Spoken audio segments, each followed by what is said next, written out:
Baiklah, sebelumnya Assalamualaikum warahmatullahi wabarakatuh. Perkenalkan, nama saya Syaraya Nisa dengan NIM 2104292. Pada kesempatan kali ini saya ingin mempresentasikan materi pertemuan 5 pada mata kuliah Administrasi Pertanahan, yaitu mengenai ketentuan dan pelaksanaan land reform di Indonesia. Materi pertama yaitu apa itu land reform. Istilah land reform pada mulanya dicetuskan oleh Lenin dan banyak digunakan di negara komunis atau negara blok timur dengan adagium land to the tiller untuk memikat hati rakyat dan petani yang menderita karena tekanan landlord untuk kepentingan politis di negara tersebut. Di Indonesia, land reform yang dimaksud tidak sama dengan land reform yang digunakan di negara komunis. Land reform di negara Indonesia bukan hanya digunakan dalam arti politis belaka, tetapi juga merupakan pengertian teknis lain itu ditujukan untuk membangun kemakmuran bagi rakyat, baik secara individual maupun untuk kepentingan partai.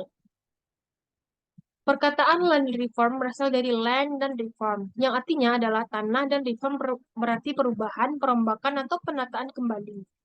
Jadi pada dasarnya land reform adalah merombak kembali struktur hukum pertanahan yang lain dan membangun struktur pertanahan baru.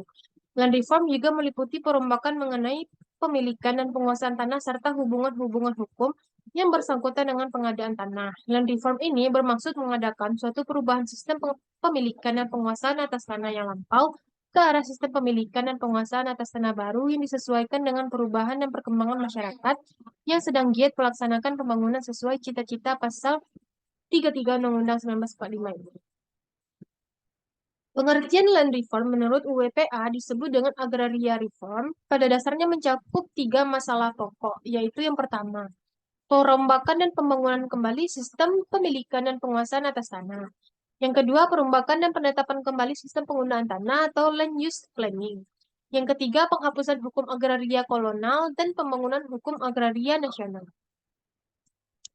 Selanjutnya yaitu tujuan land reform. Pada dasarnya, tujuan dari diadakannya land reform adalah untuk mempertinggi penghasilan dan taraf hidup para petani penggarap sebagai landasan atau prasyarat untuk menyelenggarakan pembangunan ekonomi menuju masyarakat yang adil dan makmur berdasarkan Pancasila.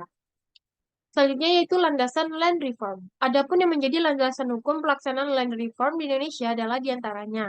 Landasan idealnya yaitu Pancasila, landasan operasionalnya yaitu pasal 7, 10, 55, UPA nomor 5 tahun 1960. Dan landasan konstitusionalnya yaitu pasal 33 ayat 3 Undang-Undang 1945. Larangan land reform. Demi terlaksananya land reform ini, maka diadakanlah program-program land reform yang pokok kegiatannya adalah sebagai berikut. Yang pertama, yaitu larangan menguasai tanah pertanian melampaui batas. Yang kedua, larangan pemilikan tanah secara abstente atau guntai. Yang ketiga, pengaturan soal pengembalian dan penebusan tanah pertanian yang digadaikan. Dan yang keempat, pengaturan batas minimal pemilikan tanah pertanian serta larangan melakukan perbuatan-perbuatan yang mengakibatkan pemecahan pemilikan tanah pertanian menjadi bagian-bagian yang terlampau kecil. Pelaksanaan program land reform ini merupakan pembaharuan yang penting yang dilakukan oleh UU-PA. Namun land reform ini Indonesia antara 1961 sampai 1965 dapat dianggap satu kegagalan sebab ketentuan-ketentuannya tidak mendukung untuk berhasilnya program-program dimaksud dan pertentangan politik antara kelompok komunis dan anti-komunis terus meningkat selama periode tersebut. Selanjutnya itu redistribusi tanah. Dalam pelaksanaan land reform memerlukan program redistribusi tanah untuk keuntungan pihak yang mengerjakan tanah secara intensif dan pembatasan dalam hak-hak individu atas sumber-sumber tanah.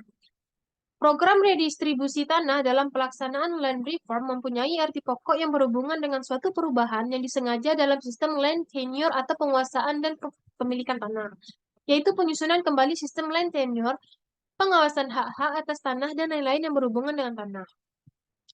Selanjutnya yaitu penerapan land reform di Indonesia. Permasalahan atas suatu tanah atau agraria bisa terjadi di Indonesia ini umumnya menghadapkan langsung masyarakat setempat dengan kekuatan modal atau korporat serta instrumen negara. Dan jika dilihat kembali, permasalahan lahan ini umumnya bermula dari suatu kebijakan monopoli kepemilikan lahan oleh negara, dan selanjutnya oleh negara mengkomersialisasi lahan tersebut untuk memperoleh suatu keuntungan, dan hal inilah yang sangat sulit diatasi hingga saat ini. Secara umum, permasalahan lahan di Indonesia dapat dikelompokkan menjadi 4, yaitu satu, permasalahan tentang pengakuan atas kepemilikan tanah. Yang kedua, permasalahan tentang pembebanan hak. Yang ketiga, permasalahan yang menyangkut tentang eks tanah partikuler. Yang keempat, faktor produksi dan hubungan sosial serta perkembangan masyarakat itu sendiri. Selanjutnya yaitu reforma agraria merupakan salah satu program prioritas nasional yang ditingkatkan pada pemerintah Presiden Joko Widodo yang bertujuan untuk membangun Indonesia dari pinggir serta meningkatkan kualitas hidup, di mana reforma agraria itu sendiri terdiri dari 3 bentuk, yaitu sebagai berikut. Yang pertama yaitu legalisasi aset, merupakan upaya untuk memberikan legalitas dan pengakuan resmi terhadap kepemilikan tanah dan sumber daya alam yang dimiliki oleh masyarakat pedesaan, terutama masyarakat adat.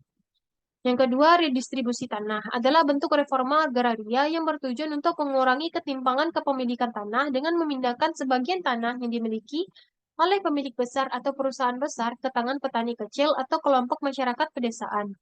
Yang ketiga, yaitu perhutanan sosial, adalah upaya untuk memberikan pengakuan dan akses yang lebih luas kepada masyarakat pedesaan, termasuk masyarakat adat, atas wilayah hutan yang mereka kelola secara tradisional. Selanjutnya yaitu mengenai tantangan land reform di Indonesia. Yang pertama yaitu land reform memerlukan dukungan politik yang kuat dari pemerintah. Tanpa komitmen dan kemauan politik yang tinggi, implementasi kebijakan land reform dapat terhambat atau tidak berjalan dengan lancar. Yang kedua, tantangan lain dalam pelaksanaan land reform adalah keterlibatan organisasi pertanian yang solid dan kompak. Organisasi-organisasi ini memiliki peran penting dalam mewakili kepentingan petani dan masyarakat pedesaan serta memperjuangkan hak-hak mereka terkait tanah. Yang ketiga yaitu pengumpulan dan ketersediaan tanah dan kelengkapan dan akurat terkait kepemilikan dan penguasaan tanah menjadi faktor kunci dalam pelaksanaan land reform. Data yang tidak lengkap atau kurang akurat dapat menyulitkan identifikasi wilayah dan subjek yang berhak mendapatkan manfaat dari land reform. Land reform sering kali memerlukan anggaran yang signifikan untuk melakukan pembebasan lahan, redistribusi, kompensasi, dan perbaikan infrastruktur pertanian. Selain tantangan-tantangan di atas, land reform juga dapat dihadapkan pada resistensi dari pihak-pihak yang memiliki kepentingan ekonomi dan politik yang dominan dalam sistem agraria. Ada kemungkinan bahwa perubahan struktur agrarian dapat mengancam kepentingan mereka sehingga mereka bisa menghalangi atau menghambat pelaksanaan land reform. Selanjutnya itu mengenai peran pemerintah dan masyarakat dalam pelaksanaan land reform. Berikut adalah beberapa peran pemerintah dalam pelaksanaan land reform di Indonesia. Yang pertama yaitu pembuatan kebijakan dan peraturan. Yang kedua, identifikasi tanah dan penyusunan basis data. Yang ketiga, pelaksanaan distribusi tanah. Yang keempat, penanganan konflik kepemilikan tanah. Yang kelima, pengawasan dan evaluasi. Yang keenam, pemberdayaan masyarakat. Yang ketujuh, perlindungan hukum. Dan yang kedelapan yaitu koordinasi antar instansi. Baiklah, sekian penjelasan saya mengenai materi pelaksanaan land reform di Indonesia. Jika ada kata-kata saya yang salah, saya mohon maaf. Saya akhiri dengan wabillahi taufiq wal hidayah. Wassalamualaikum warahmatullahi wabarakatuh.